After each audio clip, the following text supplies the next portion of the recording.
Sequels can be a pretty tricky thing to pull off, but if they are done right, it can make the fanbase gain an unbreakable love for the franchise when they see that they're willing to improve on the first game.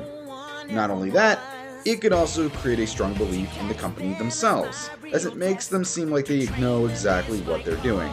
And I wanted to shine a light on the games that I think that did sequels right. Hey everyone, Crimson's here once again, and we're here to talk about the 10 sequels that I believe surpassed the original. Before we begin, here's hoping you drop a like and a sub. We're trying to hit 150 before the year ends, and I personally think we can do it. With that out of the way, let's begin.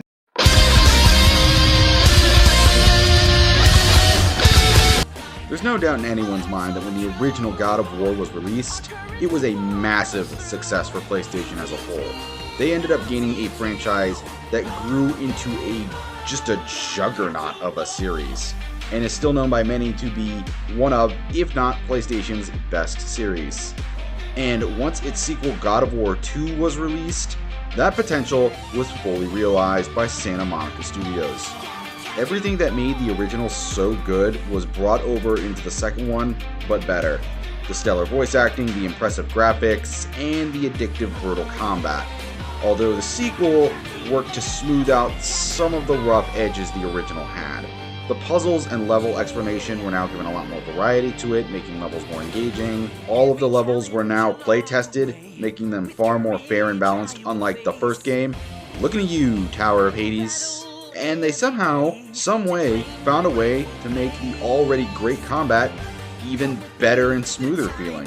Santa Monica really showed that a great game could become a better sequel if the creators knew what they were doing with the formula.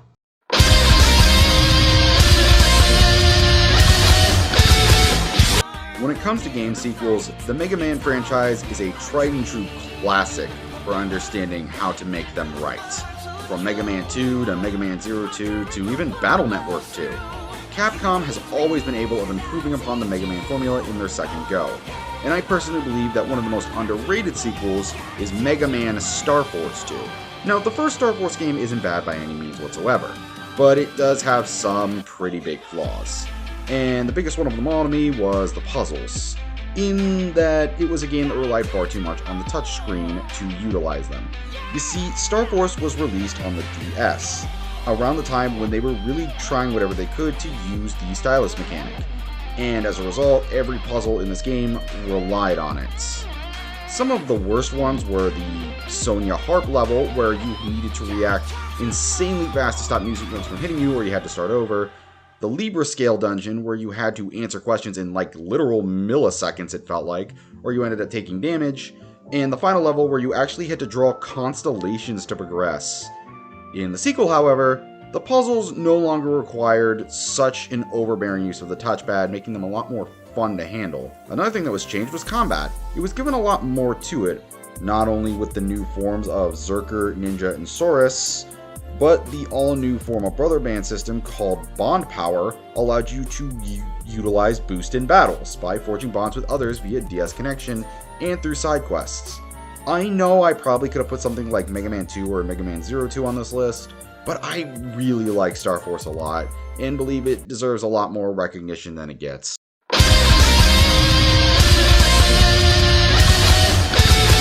Okay, so this one was a bit of a toss-up for me, as I wasn't exactly sure if it even, counted as a sequel, but then I remembered Sonic has a pretty loose interpretation of what sequels can be, so I decided to bite the bullet and just add it to the list. If it's wrong, let me know in the comments, and please tell me why, because even now I'm still kind of debating it, but either way it's already on the list, so let's get to it.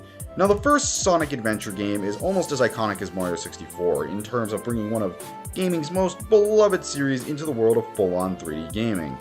And while many still look back on it as a timeless classic, it's hard to admit that this game does not have a lot of rough edges. Well, I could probably just dedicate this whole thing to the Big the Cat levels, which, trust me, deserve a lot of criticism. The biggest flaw for me was the hub world itself that you would explore between levels, as I personally believe that whole thing just slows down the gameplay to a dull pace as you complete some boring fetch quest like puzzle, or find a power-up for the character you control. Not something that really made sense for Sonic, considering you moved at a snail's pace through the world itself. It wasn't something like the New Frontiers game where you just ran all over the place. Thankfully, it seems Sega saw that as well, as the sequel removed every unneeded gameplay idea from the first one. All the problems Adventure had weren't in Sonic Adventure 2. No hub world to slow down gameplay, no boring puzzles to discover the next area, and no more goddamn Big the Cat sections. I know I'm making the original sound worse than it is, and I'm sorry. It's still a great game, but I cannot stress how much Adventure 2 learned from the faults of 1.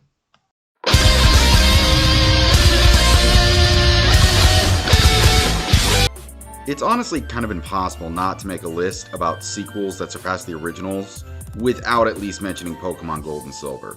While the original Pokemon games hold a special place in every Poke fan's heart, myself included, there's no denying that they have a good amount of flaws to them. Basic examples being, of course, the broken game mechanics that let you exploit certain movesets, sprite animations not exactly having the most, impressive detail in the world, more specifically the attack animations, and the dull color schemes making the games not fun to look at considering everything was either in red or blue. Thankfully, Game Freak seemed to understand these problems as much as everyone else did, as Gold and Silver refined the formula and expanded upon it to create something I think we can all agree was truly something special. Animations were tweaked to give several moves more of a powerful feel to them. The color scheme was a vast improvement over the first, as more colors were being used inside of towns and routes, made everything feel more vibrant and alive. The program errors with the first game were gone, specifically the broken moveset combos. And that's not even counting all the new things they added to Gold and Silver as well, like breeding, friendship levels, rematching opponents, day-night cycles, and a few other additions that made this game really, pop. It was an incredible improvement over the first that you don't really see Game Freak do a whole lot nowadays. Although Scarlet and Violet Legends Arceus do seem to be willing to change that formula up a bit now.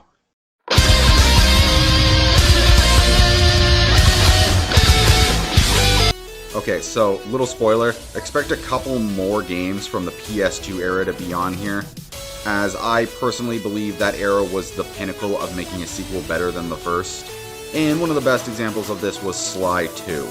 The Sly Cooper games were a trilogy of games all about the noir lifestyle, where you play through levels as the cool, wisecracking thief Sly Cooper with his gang of badass pals, well, badass-ish. And while the first game is definitely great, it suffers from an incredibly short length, some pretty uninteresting level design in my personal opinion, and gameplay that gets fairly boring after a few hours. But Sly 2 took all those complaints and kept them out of this game. Sly 2 takes the first game's pretty okay level design and expands on it with far more deeply designed levels. Everything feels a lot more alive, so to speak. There are people moving around the levels more, there are more enemies to encounter, and everything just looks more colorful. The first game's short length is not an issue in 2, and one of the best things of all for me was you can now play as other members of Sly's crew, which gave the gameplay more variety. There was also the more fleshed out story, more additions to Sly's gameplay like pickpocketing, and as I mentioned before, the improved graphics. Sly even had a health bar now, so you didn't just go down in 2 to 3 hits.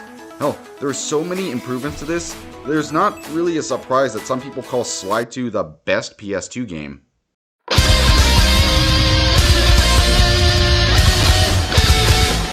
So this one was an obvious choice. I mean, come on. It's Paper Mario the Thousand Year Door. Now, the first ever Paper Mario game was originally created to be a sequel to the very beloved Super Mario RPG on the Super Nintendo. However, after multiple revisions were made to the game, they decided to simply just turn it into its own little spin-off series and changed it to Paper Mario instead of Super Mario RPG 2. And hell, it had become one of Nintendo's core spin-off series, even if I personally think the games aren't really all that good anymore. And while the first game has an immense amount of charm, I do really think there wasn't anything super outstanding about it that separated it from a lot of RPGs. The only things it really had were Mario, its turn-based combat, humor, and the admittedly really unique paper style to it that gave the game so much life in the first place. It's still really, really good, but I don't really think it was better than a lot of the other RPGs that were coming out then, like Final Fantasy VII and Legend of Dragoon. So when time finally came for a sequel, they decided to go all out with basically everything. The turn-based combat was given a lot more fluidity to it, and was mixed in with an audience system that not only kept you on your toes because you had to deal with hecklers, but became a core mechanic to obtaining the star power, which allowed you to use special star moves in the game. Level design was also brought to new planes of existence, with places like Blitztown and Twilight Village. But the single best improvement was with the addition of the paper abilities.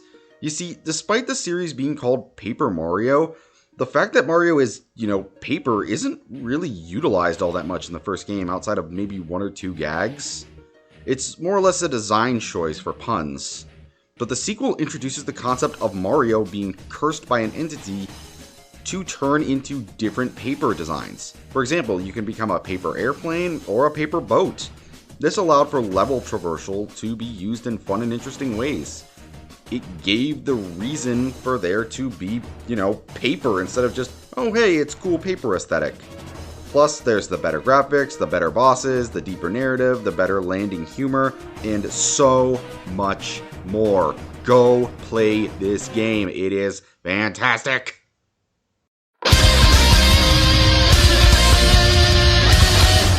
Alrighty, now we're going with something a little more recent for this pick. There's no doubt when Doom 2016 dropped, it was given every single bit of praise it deserved for its incredible handling of introducing the Doom franchise to the modern era of gamers. The game did a phenomenal job with mixing together the old boomer shooter gameplay that we loved with the new things that everybody else loves, to create something that was genuinely truly special for everyone. But that's not to say the game was perfect per se, as there were some definite flaws you could point out. Several of the areas and the color scheme weren't really all that interesting to look at and go through. Some weapons, like the pistol and shotgun for example, were pretty poorly balanced, as you could just rely on those throughout the whole game. And the glory kill system, while a really cool concept, after about an hour or so, you just realized you were watching the same animations over and over again. There wasn't really a whole lot of variety to it. But then Doom Eternal released in 2022 and basically ripped and tear all those complaints into pieces. Level design was given a complete overhaul. Everything was much more colorful and fun to look around in. Weapons were far more balanced now. Hell, the pistol itself was removed and the shotgun was less OP. And the glory kill system was given dozens upon dozens of new animations to show off how brutally you were murdering these bastards. While I do think it came with one or two new problems, there's no doubt it was a serious step up from the first.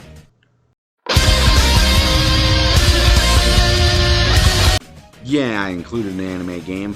Why, you may ask? Because damn it, it really does feel like Budokai 2 never gets much respect in the Dragon Ball game fandom. Now, before we continue, the first Budokai is a perfectly fine game. The only really problem it has is that it's a bit lacking with how it handles the story mode. For some strange reason, it only goes to the end of the Cell Saga, and from what I recall, we were already done with the Buu Saga in the manga. I'll have to check again, but I'm pretty certain that was true. Because of this, you don't really get to go through the final arc and face characters like Deborah, Majin Vegeta, or Buu himself. Itself, still not incredibly clear. Another problem the game had was the roster itself. Because the game only went to the Cell Saga, you only got to play as characters up to that point. So if you ever wanted to play as characters like Buu, Mr. Satan, Supreme Kai, Adult Gohan, or fucking Great Saiyaman, you were shit out of luck, plain and simple. Thankfully, Budokai 2 blows all those complaints away. The story mode was changed to be a more goofy board game style of traversal, where you could actually choose who you wanted to join in that level. Meaning you could completely fuck with the timeline by pulling shit like having Mr. Satan defeat Kid Buu, or let Vegeta beat up Frieza and Namek, or hell, you could have Krillin defeat Perfect Cell. You could just do whatever you want, it was hilarious. Also, fun little tip here, if you beat Frieza with Vegeta and Namek, you unlock Super Saiyan Vegeta early. Hilarious, I just wanted to mention that though. Finally, this game introduces fusion into the Budokai games, and is one of the only games in the franchise to include non-canon fusions like Tientia or Goku. It's honestly real sad that several people overlooked this in favor of Budokai 3. Here's hoping one day people will see Budokai 2's greatness.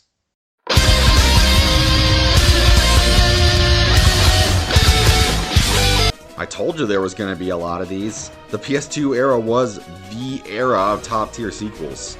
And man oh man, does Kingdom Hearts show that in spades. So the first Kingdom Hearts game is a total classic, don't get me wrong. But 2 just blows it out of the water in basically every single aspect. Okay, let's start off with the combat. First of all, the first game had good combat, but it was also pretty slow and felt kinda clunky in certain areas. Even in the super late game, I don't really think it ever felt super amazing to play. That changes completely in 2, as it was rebuilt from the ground up to be this insanely fast and fluid experience that is just so much fun to play around with. By the very first level, you can see how much is improved in comparison to 1 with its speed, fluidity, and just straight up control. Another improvement was in the partner AI. A thing to know about the first games was that your teammates were, well, they were useless, there's no putting it lightly on that. This time around, however, they seem to have put much more effort into your partner's AI, as they are a bit smarter, alongside having things that are special limit abilities that encourage you to try out different partners in battle. Since in the first game you could pretty much just go through the whole thing with Donald and Goofy and nothing really would change. And finally, there was the introduction of dry forms, which gave you incredibly powerful forms at the cost of a party member. Outside of the limit form from the Final Mix game, of course. And lastly is the new villains in the stylish form of Organization 13. One of the best organizations in gaming in my opinion. Kingdom Hearts 2 is a sequel that understands exactly what a sequel should do. Take what worked about the first game and build it into something far more.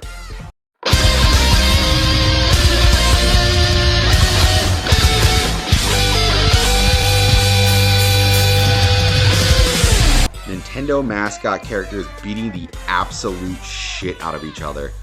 It sure was a crazy concept to pitch to Nintendo, huh? But when Sakurai did pitch it, we ended up with the super fun Nintendo 64 game, Super Smash Bros. And while that game is certainly great, its sequel Melee blows it completely out of the water. The first thing to notice was just how big the roster was in comparison. It had basically doubled in size and included way more characters that were from both recognizable media and shit we'd never heard of. I don't think many Westerners had heard about Fire Emblem or Earthbound until this game dropped. Remember, Earthbound was a cult classic. Next up was the gameplay that was fine-tuned to be far more technical, with emphasis on things like hitboxes and wave dashing, making it more appetizing to the competitive scene than the original game, and drawing in a lot more people who wanted to play for glory, and also rub in their face that they were better than them at this game. And lastly was how expansive the single-player mode was. It had the usual classic and adventure modes that were in the first game, to now including things like melee challenges like 100 Man and Cruel Smash. And my personal favorite, the mission mode, which asks you to tackle various challenges to progress and unlock special characters and levels. It's very easy to see why many Smash players hold it as the gold standard of Smash, as it's definitely a one-of-a-kind gem that truly surpassed its original form. Thank you all so much for watching this video. If you like this, remember to like and subscribe, and I hope to see you around for more videos on games like these. This was a blast to make, and if you have any video ideas, let me know in the comments. It would be really cool to do some for you, as I really want to show my appreciation to you guys. Thank you, have a pleasant night, and an even better tomorrow.